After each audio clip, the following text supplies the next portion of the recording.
പ്രിയമുള്ളവരെ, ഇതാണ് പ്രിയമുള്ളവരെ സഭയുടെ ആത്മീയത. അല്ലാതെ വെറുതെ വചനം മാത്രമല്ല സഭ. സഭ എന്ന് പറയുന്നത് ഭൂതാശകളിലൂടെ ചേരുന്നതാണ്. ഒരുപക്ഷെ സഭയുടെ ചരിത്രത്തിൽ എവിടെയെങ്കിലും ഡീവിയേഷൻ സംഭവിച്ചിട്ടുണ്ടെങ്കിൽ ഈ കാഴ്ചപ്പാടെന്ന് വഴുതിപ്പോയത് കൊണ്ട് തന്നെയാണ്. ഒരുപാട് ഡിനോമിനേഷൻസ് ഒക്കെ നമ്മുടെ പരിസരങ്ങളിൽ ഉണ്ട് എന്നുള്ളത് യാഥാർത്ഥ്യമാണ്. എവിടെയാണ് ഈ വഴികൾ യാത്രയിൽ വല്ലാണ്ട് ഇടറിപ്പോയത്, പതറിപ്പോയത്? ഒറ്റ കാരണം കൊണ്ടാണ്. ഈ ക്രിസ്തു എന്ന് പറയുമ്പോൾ അതിന്റെ അകത്ത് ഈ മൂന്ന് സംഭവങ്ങളും കൂടെയുണ്ട്. സഭയുണ്ട്, ദർശനങ്ങളുണ്ട്, ശിഷ്യത്വത്തിന്റെ കാഴ്ചപ്പാടുകളുണ്ട്. ഈ കർത്താവും ശിഷ്യന്മാരും അകത്ത് കയറുമ്പോൾ ജായിമസിന്റെ വീട്ടിൽ എന്ത് സംഭവിച്ചു എന്നുള്ളത് ധ്യാനിക്കുക. കർത്താവ് ഇവരെല്ലാം പുറത്താക്കി. ചിലപ്പോൾ ചില മാതാപിതാക്കൾ വന്ന് പറയും, അച്ഛ മകന്റെ മൊബൈൽ ഫോൺ വലിയ പ്രശ്നമാണ്. അച്ഛനൊന്ന് ഉപദേശിച്ച് ഈ മകന്റെ ഈ ഒരു ശീലത്തിൽ നിന്നും ഒന്ന് മാറ്റിത്തന്നുകൂടെ? വീട്ടില് എല്ലാവരും തന്നെ മാധ്യമങ്ങൾക്ക് അഡിക്റ്റഡ് ആണ്. എങ്ങനെയാണ് ചെയ്തതിന് പരിഹാരം ഇവിടെ ജായിമസ് നമുക്ക് മുമ്പിൽ വെക്കുന്നു. ക്രിസ്തുവിനെ അകത്ത് കയറ്റുക. ഭൂതാശ ജീവിതത്തെ അകത്ത് കയറ്റുക. ക്രിസ്തു ഇതെല്ലാം പുറത്താക്കും. അനിറ്റമോളെ എനിക്ക് ഇഷ്ടമാണ്. ഞാൻ അവളെ പരിചയപ്പെടുന്നത് പോലും കാലങ്ങൾക്ക് പുറകിൽ താന്നിപ്പുഴ ധ്യാനമന്ദിരത്തിലായിരിക്കുമ്പോൾ കുടുംബത്തോടൊപ്പം അവള് അന്ന് ധ്യാനത്തിൽ വരുമ്പോൾ അവൾ പഠിക്കുന്നത് ഹൈസ്കൂളിലായിരുന്നു. പിന്നീട് അവൾ പഠിച്ചുയർന്ന് കോട്ടയം മെഡിക്കൽ കോളേജിലെ MBBS സ്റ്റുഡന്റ് ആയിരിക്കുന്ന സമയത്ത് അവിടെ ഒരു ധ്യാനവുമായി ബന്ധപ്പെടുത്തി എത്തുമ്പോൾ ഒരുപാട് കാര്യങ്ങൾക്ക് ശേഷം ഞാൻ അനിറ്റമോളെ കണ്ടു. വളരെയധികം പ്രഗത്ഭനായ പെൺകുട്ടി, നന്നായിട്ട് പ്രവർത്തിക്കും, പ്രാർത്ഥിക്കും, പാടും, കോർഡിനേറ്റ് ചെയ്യും. 20ഓളം വരുന്ന ആ ക്യാമ്പസിലെ ജീസസ് യൂത്തിന്റെ വലിയൊരു ടീം കോർഡിനേറ്റർ കൂടിയാണ് അനിറ്റ എന്ന് അറിയുമ്പോൾ ഞാൻ അവളോട് ചോദിച്ചു, അവളുടെ നമ്പർ അച്ഛനും തരുമോ? കാലങ്ങൾക്ക് ശേഷമാണ് അവളെ കാണുക. യാത്രയിൽ ഇനിയും യൂത്ത് മിഷനിക്കൊക്കെ പോകുമ്പോൾ ഇവരുടെ സഹായം തേടാം. ഉടനെ അവൾ പറഞ്ഞു, നമ്പർ തരത്തില്ല. അതെന്താണ് മോളെ? നമ്പർ എനിക്ക് തരാൻ താല്പര്യമില്ല. എന്താണ്? ഫോണില് ഫോണുണ്ട്, പക്ഷെ അച്ഛനും നമ്പറിന്റെ കാര്യമില്ല. കാരണം ഞാൻ ഫോൺ സ്വിച്ച് ഓഫ് ചെയ്തിരിക്കുകയാണ്. ഞാൻ ഫോൺ സ്വിച്ച് ഓഫ് ചെയ്തിരിക്കുകയാണെന്ന് പറയുമ്പോൾ എനിക്ക് കൗതുകം. 22 23 വയസ്സ് പ്രായമുള്ള ഒരു പെൺകുട്ടി മാതാപിതാക്കൾ വാങ്ങിച്ചു കൊടുത്ത ഒരു മൊബൈൽ ഫോൺ സ്വിച്ച് ഓഫ് ചെയ്തിരിക്കുന്നു പറയുമ്പോൾ ഞാൻ ചോദിച്ചു, അതെന്താ കാരണം? എന്നെ ഇവിടേക്ക് അയച്ചത് പഠിക്കാനല്ലേ അച്ഛ? മാതാപിതാക്കൾ എനിക്ക് ഫോൺ വാങ്ങിച്ചു തന്നത് അവരുമായി റിലേറ്റ് ചെയ്യുവാനാണ്. പക്ഷെ ഈ ഫോൺ എനിക്ക് ഈ ക്യാമ്പസിൽ എന്റെ ഉത്തരവാദിത്വവും എന്റെ യൗവനവും എന്റെ കാഴ്ചപ്പാടും മലിനപ്പെടുത്തുമെന്നുള്ള ഒരു ചിന്താഗതി വന്നപ്പോൾ ഞാൻ സ്വിച്ച് ഓഫ് ചെയ്തു വെച്ചു. അതുകൊണ്ടാണ് ഈ ഫോൺ നമ്പർ അച്ഛനെ കാര്യമില്ല, അച്ഛൻ നമ്പർ എനിക്കിതാ, ഞാൻ എനിക്ക് ആവശ്യമുള്ളപ്പോഴൊക്കെ വിളിച്ചുകൊള്ളാം. അപ്പോൾ എനിക്ക് കൗതുകം, എന്താണ് ഈ സ്വിച്ച് ഓഫ് ചെയ്യാൻ കാരണം? അവൾ പറഞ്ഞു, അച്ഛനെ വീട്ടറിയാവുന്നതല്ലേ, കാഞ്ഞിരപ്പള്ളി സ്വദേശിയാണ് ഈ പ്രിയപ്പെട്ട മകൾ. മാതാപിതാക്കളുടെ 4 മക്കളുമുള്ള കുടുംബത്തിൽ 2ാമത്തെ മോളാണ് അനിറ്റ മോള്. ഇവരുമായിട്ട് ഈ പറയുന്ന കുടുംബം, ഈ കുടുംബത്തിലെ മക്കളെ എല്ലാ കൊല്ലവും ധ്യാനത്തിൽ പങ്കെടുപ്പിക്കാറുണ്ട്. എല്ലാ സാഹചര്യങ്ങളിലും കുടുംബ പ്രാർത്ഥനയുണ്ട്, കുടുംബത്തിൽ വചനവായനയുണ്ട്, അത്താഴ സമയത്ത് വചനം പങ്കുവയ്ക്കലുണ്ട്. നല്ലൊരു വിശുദ്ധ കുടുംബം. കാലങ്ങൾക്ക് പുറകില് കാഞ്ഞിരപ്പള്ളി ഭാഗത്ത് ധ്യാനത്തിന് പോകുമ്പോൾ ഈ വീട്ടില് ഒരു അത്താഴമുണ്ടതിന്റെ ഓർമ്മയും എനിക്കുണ്ട്. പ്രിയമുള്ളവരെ, ഈ മകൾ പറയുകയാണ്, അങ്ങനെ വളർത്തപ്പെട്ട എന്റെ സാഹചര്യം, അതുകൊണ്ട് എന്റെ ഉള്ളിലെ ക്രിസ്തു എനിക്ക് ബോധ്യം നൽകി വെച്ച മൊബൈൽ സ്വിച്ച് ഓഫ് ചെയ്യാനായിട്ട് വെളിപാട് ഗ്രന്ഥം 13-ാമത്തെ അധ്യായം അവസാനത്തെ വാക്യം. ഈ പെൺകൊച്ചത് പറയുമ്പോൾ ആ വാക്യം നിങ്ങൾക്കൊക്കെ അറിയാം. 666 എന്ന് പറയുന്ന ഒരു പൈശാചികളുടെ നമ്പർ ഇവിടെ കിടപ്പുണ്ട്. ഇവളാണ് എനിക്ക് അതിന്റെ വ്യാഖ്യാനം തന്നത്. അച്ഛ 666 എന്ന് പറയുന്നത് മൊബൈലിലുള്ള നമ്പറാണ്. അതെങ്ങനെയാ ഉണ്ടാവുന്നത്? അച്ഛൻ മൊബൈൽ എടുത്ത് നോക്ക്. അതിന്റെ ആദ്യത്തെ ലൈൻ 1 2 3, 2ാം ലൈൻ 4 5 6, 3ാം ലൈൻ 7 8 9. അച്ഛൻ ഓരോ ലൈനും കൂട്ടി അവസാനം ഒന്ന് അതിന്റെ ഒരു റിസൾട്ട് നോക്കിക്കേ. 1 2 3 കൂട്ടിയാൽ നിങ്ങൾക്കറിയാം 6, 3 4 5 6 കൂട്ടിയാൽ നിങ്ങൾക്കറിയാം അതൊരു 15 ആണ്. 15ന്റെ 1 1 കൂടെ കൂട്ടിയാൽ 6, 7 8 9 കൂട്ടിയാൽ 24 ആണ്. 24 2 4 കൂട്ടിയാൽ 6.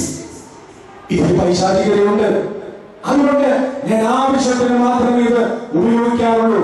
പ്രിയമുള്ളവരെ, ഈ കുട്ടിയുടെ ഉള്ളില് തമ്പുരാനുള്ളത് കൊണ്ട് തമ്പുരാൻ പ്രവർത്തിച്ചപ്പോഴാണ് മൊബൈൽ സ്വിച്ച് ഓഫ് ആയത്. വിളിക്കുന്ന മാതാപിതാക്കളെ, നിങ്ങൾ അങ്ങനെയെങ്കിൽ മക്കളുടെ മൊബൈൽ ഫോൺ കാറ്റിൽ വെച്ചെറിയുകയല്ല വേണ്ടത്. നിങ്ങൾ കേബിൾ TV കട്ട് ചെയ്യുകയല്ല വേണ്ടത്. നിങ്ങൾ അവരുടെ ഉള്ളിൽ ക്രിസ്തുവിനെ കൊടുക്കുക. ക്രിസ്തു പ്രവർത്തിക്കും. കാരണം ക്രിസ്തു ഈ പ്രിയപ്പെട്ട ജായിറോസിന്റെ വീടിന്റെ ഉള്ളിൽ കടക്കുമ്പോൾ വചനം പറയുന്നു, പെൺകുട്ടി കിടക്കുന്ന മുറിയുടെ അകത്ത്, പെൺകുട്ടി കിടക്കുന്ന മുറിയുടെ അകത്ത്, കൃത്യമായ വാക്കാണ്, അവരുടെ മാതാപിതാക്കളെയും തന്നോട് കൂടി ഉണ്ടായിരുന്നവരെയും അല്ലാതെ മറ്റാരെയും ക്രിസ്തു കടത്തിയില്ല. വായിക്കേണ്ടതാണ്. ഒരു മകളുടെ മുറിക്കകത്ത് എന്ന് പറയുമ്പോൾ നിങ്ങളുടെ മക്കളുടെ ഹൃദയത്തിന്റെ അകത്ത് മാതാപിതാക്കളെയും തന്നോട് കൂടെ ഉണ്ടായിരുന്നവരെയും അല്ലാതെ മറ്റാരെയും ക്രിസ്തു പ്രവേശിപ്പിച്ചില്ല. നിങ്ങളെ ഞാൻ വെല്ലുവിളിക്കുന്നു. നിങ്ങളുടെ മക്കളുടെ ഉള്ളിൽ നിങ്ങളുണ്ടോ? നിങ്ങളുടെ ദർശനങ്ങളുണ്ടോ? ക്രിസ്തുവിന്റെ കൂടെയുള്ളവരുണ്ടോ? ഇന്ന് നമ്മുടെ മക്കളുടെ ഉള്ളിൽ മറ്റു പലരും ചേക്കേറി. ഇതാണ് പ്രിയമുള്ളവരെ മരണത്തിന്റെ കാരണം. ക്രിസ്തു ഈ മുറിക്കുള്ളിൽ കടന്ന് സകലരെയും പുറത്താക്കി. എന്നിട്ട് ആ മുറിയുടെ ഉള്ളിലേക്ക് മാതാപിതാക്കളെയും പ്രിയപ്പെട്ട തന്റെ ഒപ്പമുള്ള ശിഷ്യന്മാരെയും അല്ലാതെ മറ്റാരെയും കടത്തിയില്ല. എന്നിട്ട് അവരെ കൈക്ക് പിടിച്ചെഴുന്നേൽപ്പിച്ച് അപ്പനയിലേക്ക് കൊടുത്തിട്ട് പറഞ്ഞു, ഭക്ഷണം കൊടുക്ക്, വചനം കൊടുക്ക്, വചനം കൊടുക്ക്. ഈ കുഞ്ഞിന്റെ ഈ മരണത്തിൽ നിന്നുള്ള എഴുന്നേൽപ്പ് പ്രിയമുള്ളവരെ നമുക്കൊരു വെല്ലുവിളിയാണ്. നമ്മുടെ ആത്മീയതയെ വെല്ലുവിളിക്കുകയാണ്. എങ്ങനെയാണ് ജായിറോസിന്റെ മകള് ഉയർപ്പിലേക്ക് വന്നത്? അയാളുടെ ചില നിശ്ചയങ്ങൾ കൊണ്ടാണ്. ഇവിടെ ഇരിക്കുന്ന മാതാവും പിതാവും ഗൗരവമായിട്ട് ധ്യാനിക്കുക. നിങ്ങളുടെ മക്കളെ നിങ്ങൾക്ക് ഇന്ന് നിയന്ത്രിക്കുവാനായിട്ട് പറ്റുന്നുണ്ടോ? ഞാൻ ഓർമ്മിക്കുന്നു, എന്റെ ബാല്യകാലത്ത് എന്റെ അമ്മയ്ക്ക് ഞങ്ങളെ നിയന്ത്രിക്കാൻ വെറും ഈ മിഴിമുനകൾ മതിയായിരുന്നു. മിഴിമുനകൾ കൊണ്ട് ഞങ്ങളുടെ ബാല്യകാലത്തെ നിയന്ത്രിച്ച ഞങ്ങളുടെ അമ്മയെ ഞങ്ങൾക്ക് വലിയ ഇഷ്ടമാണ്. കാരണം ഒരു ആഘോഷങ്ങൾക്കൊക്കെ പോകുമ്പോൾ വീട്ടിൽ വെച്ച് തന്നെ ഒരുപാട് നിർദ്ദേശങ്ങളുണ്ട്. അവിടെ പോയിട്ട് അലമ്പ് കാണിക്കരുത്, കൃത്യമാണ്. നമ്മൾ പോകുന്ന ആഘോഷത്തിൽ നീ നിന്റെ സ്വഭാവം കാണിക്കരുതെന്ന് കുറച്ചുകൂടെ മാന്യമായിട്ട് പെരുമാറണമെന്ന് തന്നെയുള്ള സൂചനയുണ്ട് അമ്മയുടെ വാക്കുകളിൽ. ചുവന്ന കളറുള്ള ജിലേബി കാണും, മഞ്ഞ കളറുള്ള ലഡു കാണും, കറുത്ത കളറുള്ള അലുവ കാണും. വീട്ടിലെ സ്വഭാവം കാണിക്കരുത്, അവിടെ ചെന്ന അതുമിലേക്ക് അരച്ചു കെട്ടി വീണേക്കരുത്. പക്ഷെ ഇതൊക്കെ നിർദ്ദേശങ്ങൾ നൽകി ഇവിടുന്ന് വീട്ടിൽ നിന്നും പോന്നാലും അവിടെ എത്തുമ്പോൾ പിള്ളേരല്ലേ, അറിയാതെ കൈ നീളും, ശരീരമടുത്തേക്ക് വരും. ഉടനെ നമ്മൾ ചുറ്റും ഒന്ന് നോക്കും. അന്നേരമുണ്ട് അകലെ അമ്മയുടെ അകൃത്യമായ മുഴിമുനകൾ. അവിടെ നീണ്ട കൈകൾ അറിയാതെ ഇങ്ങോട്ട് മാറും. മിഴിമുനകൾ കൊണ്ട് കൃത്യമായി ഞങ്ങളെ നിയന്ത്രിച്ച മാതാപിതാക്കളുടെ അസാധ്യത. ആധുനിക കുടുംബത്തിലെ മാതാപിതാക്കൾക്ക് മക്കളുടെ മേൽ ഇതേപോലെ നിയന്ത്രണങ്ങൾ ഉണ്ടോ എന്നുള്ളത് ധ്യാനിക്കുക. അതുകൊണ്ട് തന്നെ നമ്മുടെ ഭവനങ്ങള് മരണങ്ങളിലേക്ക് കൂപ്പുകുത്തുന്നു. മരണത്തിൽ നിന്നും എഴുന്നേൽക്കുക, ക്രിസ്തു നിന്റെ മേൽ പ്രകാശിക്കും. ഞാൻ അടുത്ത മരണത്തിലേക്ക് കൂടെ ഒന്ന് കൊണ്ടുപോവുകയാണ് നിങ്ങളെ.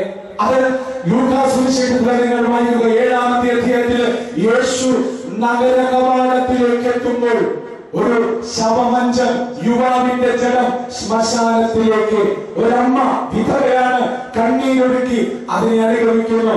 വചനത്തിൽ നമ്മൾ വായിക്കുന്നത് ക്രിസ്തുവിന് ആ അമ്മയുടെ കണ്ണുനീരിനെ മറികടന്നു പോകാൻ പറ്റുന്നില്ല എന്നാണ് വായിക്കുക. പ്രിയമുള്ളവരെ, ഇവിടെ മരണം യൗവനത്തിന് സംഭവിച്ചതാണ്. യൗവനം എന്ന് പറയുമ്പോൾ ബാല്യത്തിൽ നിന്നും കൗമാരത്തിൽ നിന്നും കടന്ന് യൗവനത്തിലെത്തിയ ഒരു കാലമാണ്. മരണം അത്രത്തോളം ഗൗരവതരമാണ്. നേരത്തെ നമ്മൾ പറഞ്ഞു, മുറിക്കുള്ളിൽ സംഭവിച്ച മരണമാണ്. മരണത്തിന്റെ അനന്തര കർമ്മങ്ങൾ ഒന്നും സംഭവിച്ചിട്ടില്ല.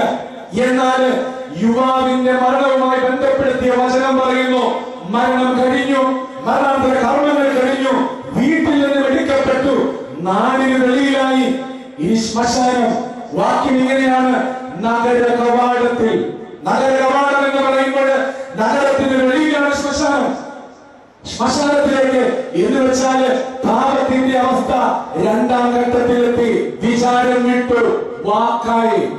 പാപത്തിന്റെ 2-ാമത്തെ സ്റ്റേജാണ്. അങ്ങനെയുള്ള സ്റ്റേജിലും പ്രിയമുള്ളവരെ ഞങ്ങൾക്ക് രക്ഷയുണ്ട്, നമുക്ക് രക്ഷയുണ്ട്, നമ്മുടെ കുടുംബത്തിലെ സകലർക്കും രക്ഷയുണ്ട്. കാരണം ഇവിടെ ആദ്യത്തേതില് ഒരു ജായിറോസ് എന്ന അപ്പന്റെ നിലപാടാണെങ്കിൽ 2-ാമത്തേതില് ഒരമ്മയുടെ കണ്ണുനീരാണ്. ഒരമ്മയുടെ കണ്ണുനീരൊഴുക്കി പ്രാർത്ഥിച്ചാല് പാപത്തിൽ നിന്നും വിടുതൽ കിട്ടുമെന്നുള്ളത് വിശുദ്ധ ഗ്രന്ഥത്തിൽ നമ്മൾ വായിക്കുന്നു. കണ്ണീരോടും വിലാപത്തോടും കൂടെ പാപം ഞാൻ ഏറ്റു ചൊല്ലുന്നു എന്നൊക്കെയുള്ള ആ വാക്കുകളൊക്കെ നമ്മൾ പാട്ടിൽ പാടുന്നു, ഹെബ്രായ ലേഖനത്തിൽ വായിക്കുന്നു. പ്രിയമുള്ളവരെ, കണ്ണീരോടുകൂടെ പ്രാർത്ഥിച്ചാല് ഏതൊരു കെട്ടുപാടും വിട്ടുപോകുമെന്നുള്ളത് നമ്മുടെയൊക്കെ അനുഭവം തന്നെയാണ്. സഭ എപ്പോഴും കണ്ണുനീരിന്റെ പ്രാർത്ഥനയ്ക്ക് വലിയ വില കൊടുക്കുന്നുണ്ട്. ബൈബിൾ തന്നെ പറയുന്നില്ലേ, ഹന്നായുടെ പ്രാർത്ഥന, കണ്ണീരൊഴുക്കി പ്രാർത്ഥിച്ചു, ഒരു പുത്രൻ ലഭിച്ചു എന്നാ പറയുക. സങ്കീർത്തനത്തിന്റെ 56 നമ്മൾ വായിക്കുന്നു 8-ാമത്തെ വാക്യത്തില് കണ്ണീര് കുപ്പിയിൽ ശേഖരിക്കുന്ന ദൈവത്തിന്റെ കഥ. ജെറമിയ പുസ്തകത്തില് നമ്മൾ ഇങ്ങനെയല്ലേ വായിക്കുന്നത്, കരച്ചിൽ നിർത്തി കണ്ണുനീർ തുടയ്ക്ക് യാചനകൾ ദൈവങ്ങളെ എത്തിയിരിക്കുന്നു. യാചനയുടെ പുസ്തകം 2-ാമത്തെ അധ്യായം 19-ാമത്തെ വാക്യത്തിൽ നമ്മൾ കാണുന്നു, കൃത്യമായിട്ടും രാത്രി കാലങ്ങളിലുടന്ന് നിലവിളിയോടുകൂടെ പ്രാർത്ഥിക്ക്.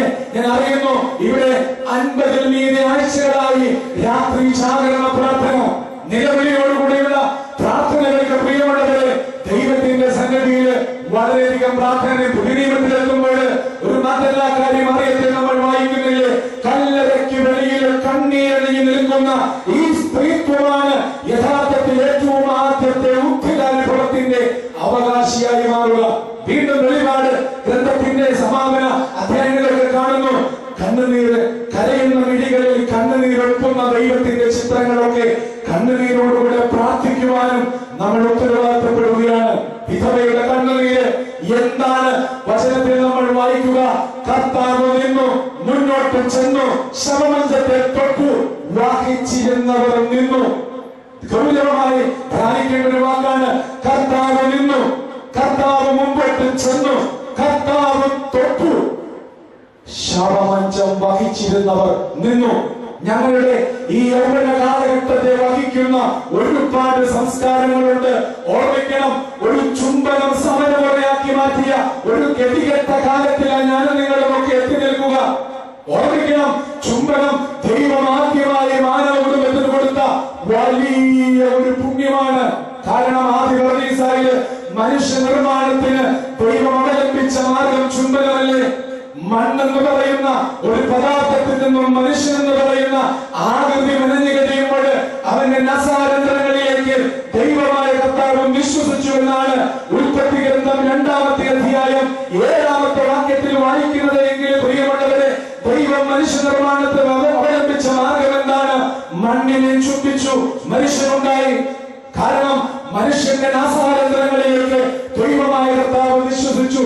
നിന്റെ മൂക്കിൽ നിന്നും അവരുടെ മൂക്കിലോട്ട് നിശ്വാസം കടന്നു പോകണമെങ്കിൽ ചുംബനം എന്ന ഒറ്റ മാർഗമേ ഉള്ളൂ.